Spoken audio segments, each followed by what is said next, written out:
Welcome, everybody, to our Wellness Warrior podcast, where we interview amazing wellness warriors to keep us on track, to keep us vibrantly healthy. Today, I've got a friend and a colleague, Dr. Ritamarie. She's a fellow chiropractor, and she's certified in acupuncture, nutritional, herbal medicine, and heart math. And we'll learn a little bit about heart math in just a few minutes. She's the founder of the Institute of Nutritional Endocrinology. She specializes in using the wisdom of nature to balance hormones with special emphasis on thyroid, adrenal, and insulin imbalances, which is something that so many people are challenged with. And she's trained and certified hundreds of practitioners in the art of using palate-pleasing whole fresh food as medicine. So welcome, Dr. Ritamarie. Thank you so much for your time and taking the time to be with me today. Well, I am so excited to be here, Veronique, and I love what you do, and I love getting this message out to help people achieve their best health ever. Yes, yes. So what really attracted me to your message, we met, we belong to a same mastermind group, and we met, and your message is all about balancing blood sugar and insulin resistance. And I was very attracted to that. And I actually took one of your online courses about learning more about insulin resistance, because that's such an important aspect of being on a cancer healing journey. So give us a little bit of background about, well, first of all, why are you teaching all these things? Do you have a personal story that kind of brought you to this platform? Yeah. So what brought me to the health platform in general was, like many people, having a health challenge of my own. And I was able to learn not through standard means, but through alternatives, how to get my health back and how to get on track. And then I decided to leave my career and go into this wonderful world of nutrition and natural healing.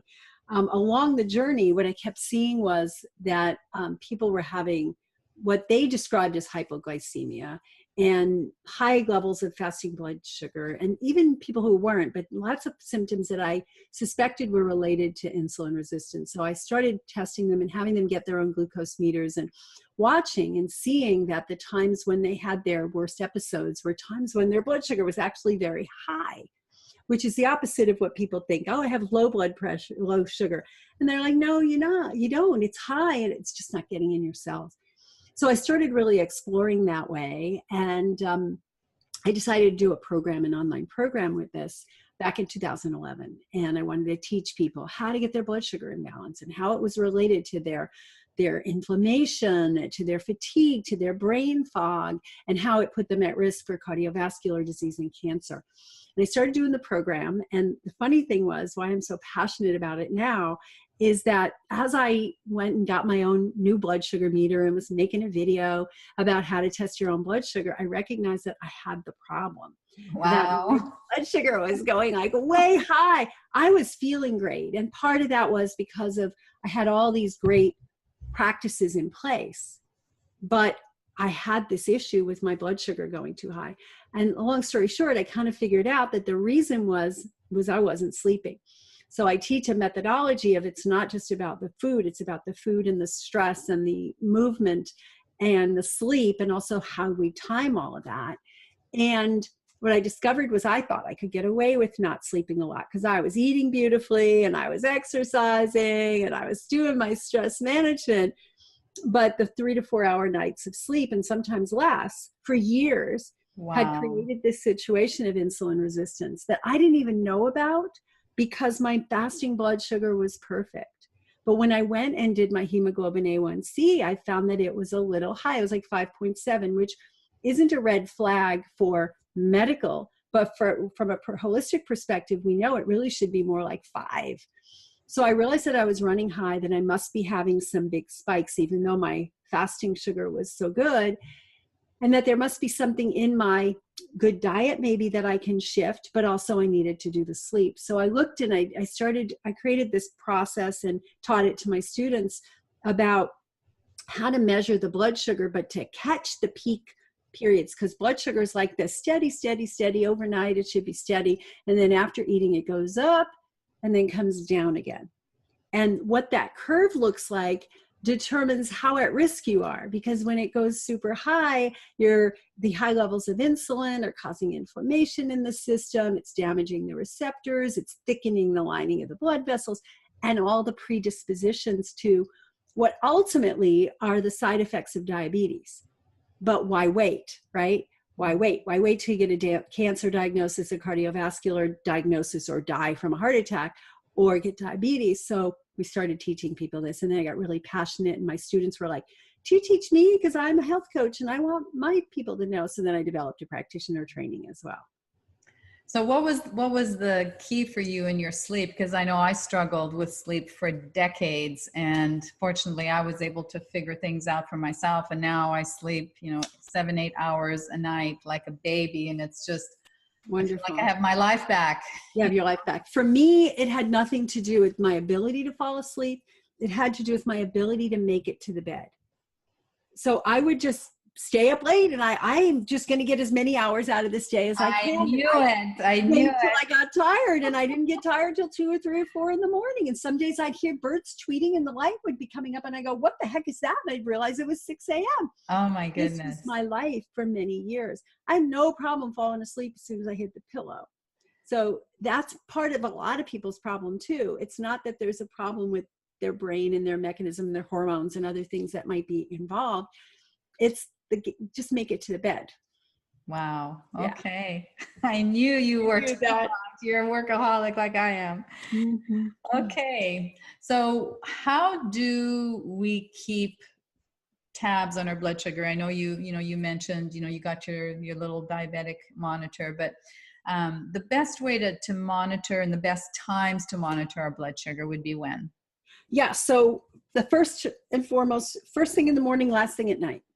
Because a lot of people wake up with a higher than they should have fasting blood sugar, but we don't know whether it was something they did the night before and it just stayed high overnight, or whether it was something that happened during the night. And there are things during the night that can happen that cause a spike in a hormone called cortisol from stress that would cause the blood sugar to go up, right? So if somebody has a history of abuse, or a history of family trauma where dad came home drunk at 2 a.m, a feeling of not being safe during sleep, then that could cause that rise. So we always want to know what it was before they went to bed and what it was when they woke up. But we also want to measure the impact of life on blood sugar. What I mean by life is the food, the exercise, stress levels, etc. So I always have people start with, let's just look to see if there's any foods that are triggering you to have spikes.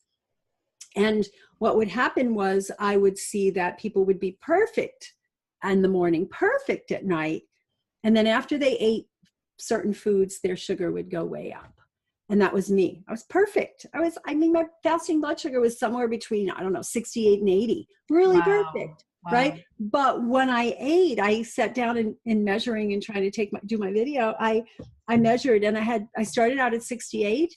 And after a bowl of pineapple, it was up to 168, which is very high, very high, right? So, now I can eat a little bit of pineapple and I know how I have to do it. But if I'm not sleeping, don't even bother. Don't even try, right? So I've learned what needs to happen to do that. So it's that. So I have the measure so that we catch this peak. And that peak can be different from person to person, but also based on the composition of the meal. So a meal that has more fiber to it might cause the blood sugar to go a little higher later. But a meal that has just a lot of processed food or fruit that just has fiber, but it's not the kind of fiber that slows digestion down, then that would make it go up faster. So somewhere between a half an hour and an hour, some people up to an hour and a half, you're going to catch the peak. So I tell people at the start to measure every 15 minutes after you eat, which may seem like a lot, but once you start to capture when that peak is, you're going to go up, up, up, and then you're going to go down, down, down. Mm-hmm. What time did that peak happen? Was it 45 minutes? Was it an hour? Was it an hour and a half?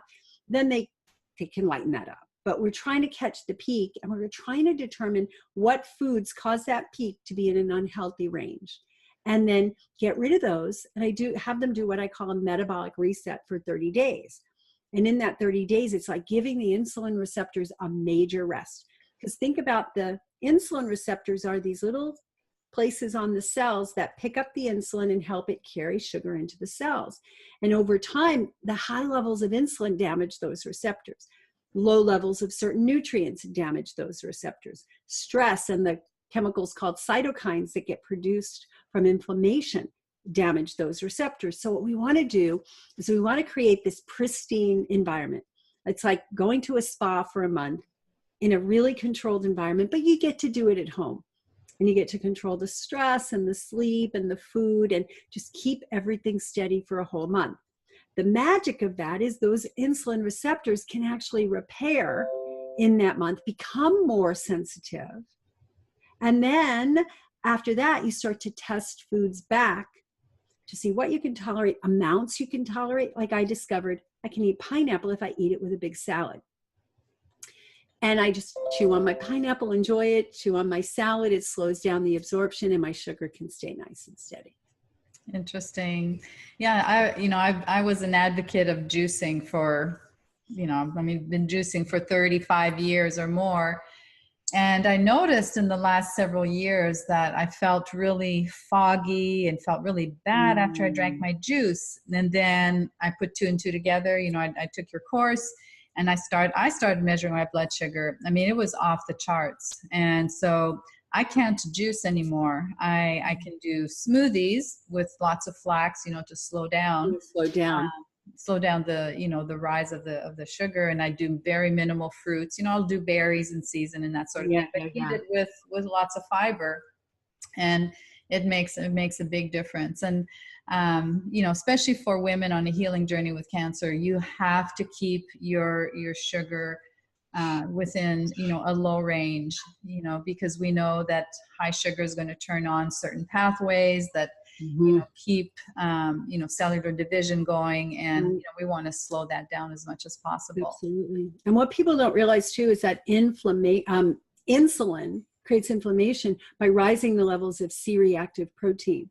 And C-reactive protein is a systemic inflammatory marker, which tends to be elevated in autoimmune diseases, cancer, cardiovascular disease, all of our major killers. So that's a real good reason for keeping that under control.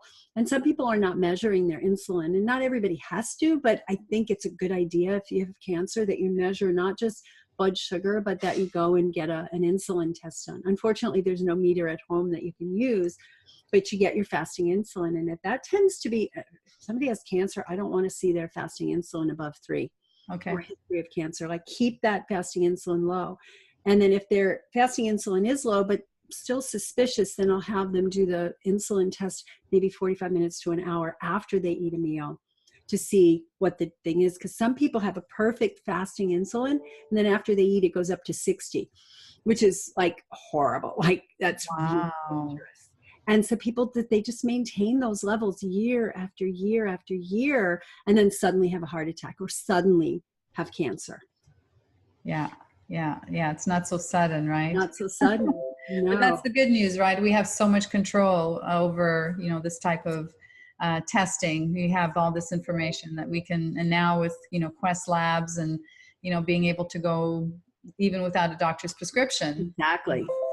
Just walk into the lab. So let's talk about stress for a minute. We know that stress is the most potent carcinogen that there is. And because of all the effects that it has on, inflammation and our stress hormones, and, that just drives cancers. And there's so many studies that we know show that people who just don't manage their stress will, they have a higher mortality rate in the cancer range, because they've got their foot on the metal to the pedal, so to speak. And, they're driving full force, and they're not taking the time to slow down and to reset. So you are certified in the Heart Math Institute, and I know my audience should be familiar with Heart Math because I've talked about it and I recommend it. But tell us a little bit about Heart Math and why it's so important to keep a pulse on our heart rate variability. Yeah, good question. And most people are like, what do you mean heart rate variability? It beats 60 beats per minute, 80 beats per minute.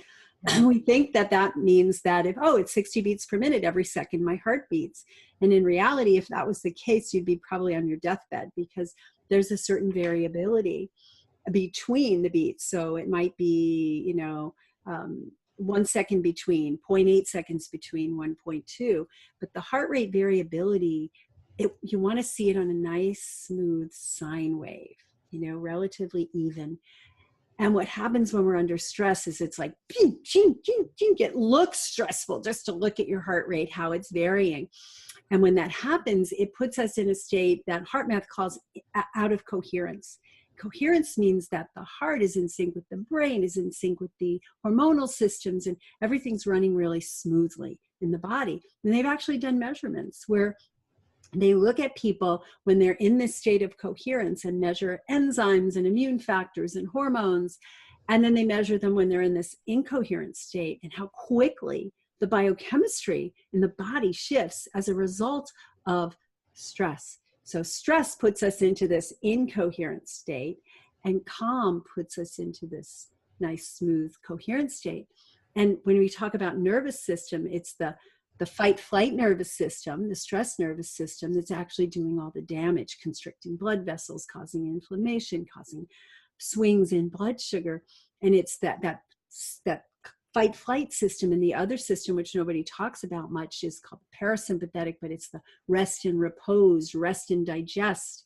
That's where all the healing happens. That's where all the good, positive functions. And yeah, we need a balance, right? We need excitement, and then we need calm.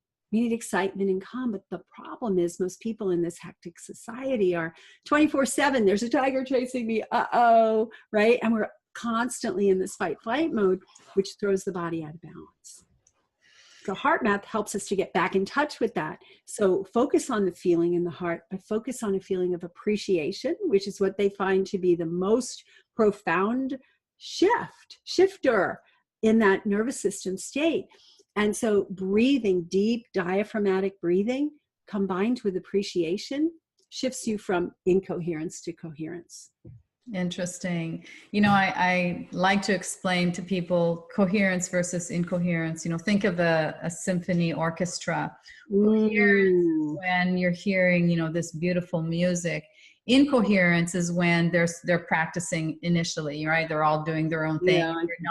Yeah, right. And that's literally the message that we're getting. And, our brain is our heart is literally a mini brain. It sends more messages to our brain than our brain sends to our heart.